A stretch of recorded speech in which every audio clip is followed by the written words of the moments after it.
देखिए, एसआईआर करवाना, चुनाव करवाना, चुनाव से पहले जो इलेक्टोरल रोल है उसकी इंटेग्रिटी कायम रहे, ये देखना, ये सभी कुछ इलेक्शन कमीशन का संवैधानिक दायित्व भी है, उनका संवैधानिक अधिकार भी है और हम तो स्वागत करते हैं। परंतु कुछ लोग एसआईआर के नाम पर, ये एसआईआर नहीं, बचाओ परिवार और संविधान पर वार, ये करने लगते हैं। आज सवाल ये पैदा होता है कि जो मंडली, जो जमात एसआईआर का विरोध इन 12 राज्यों में कर रही है, वही इंडी अलायंस की मंडली महाराष्ट्र में कह रही है कि वहां पर लोकल निकाय से पहले, लोकल चुनाव से पहले जल्द से जल्द एसआईआर हो जाए। तो महाराष्ट्र में एसआईआर चमत्कार और 12 राज्यों में गुनहगार। मतलब कितनी हिपोक्रेसी है इनकी। और बिहार में भी इन्होंने एसआईआर के ऊपर बहुत सारे सवाल खड़े किए। सुप्रीम कोर्ट तक मामला गया, सुप्रीम कोर्ट ने कोई स्टे नहीं लगाया। सुप्रीम कोर्ट में जो 47 लाख नाम डिलीट किए गए एसआईआर के माध्यम से, उसके खिलाफ 470 एफिडेविट भी नहीं दे पाए। उल्टा जो एक एफिडेविट दिया था वो भी झूठा निकला। इनके 80,000 बीएलए ने मिलकर एक अपील दायर नहीं की। तो इसका मतलब साफ है कि केवल और केवल 3D पॉलिसी अपनानी है।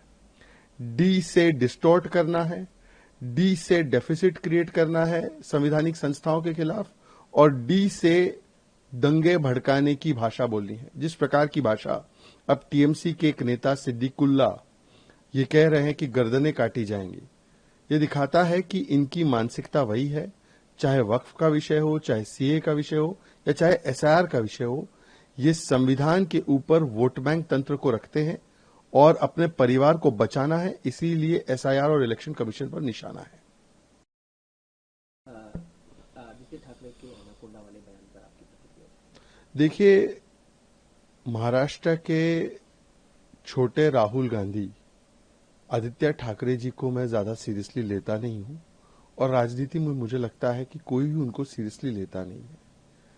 जहां तक सवाल है कि वो बेबी पेंगुइन की तरह बात करते हैं, उनको ये पता होना चाहिए कि स्वर्गीय बाला साहेब ठाकरे जी के विचारों को सबसे बड़ा यदि किसी ने धोखा दिया है, सबसे बड़ा अगर किसी ने विश्वासघात किया है, हिंदुत्व से समझौता किया है, जिस प्रकार से वीर सावरकर जी के विषय पर समझौता किया है, और केवल सत्ता की लालच में जिस प्रकार से उद्धव सेना आज सोनिया सेना में तब्दील हो चुकी है, ऐसे आदित्य ठाकरे को पहले आईने में देखना चाहिए दूसरों पर बयानबाजी करने से पहले।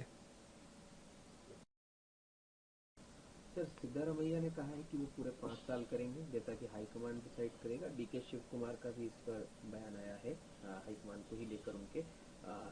आपकी प्रतिक्रिया?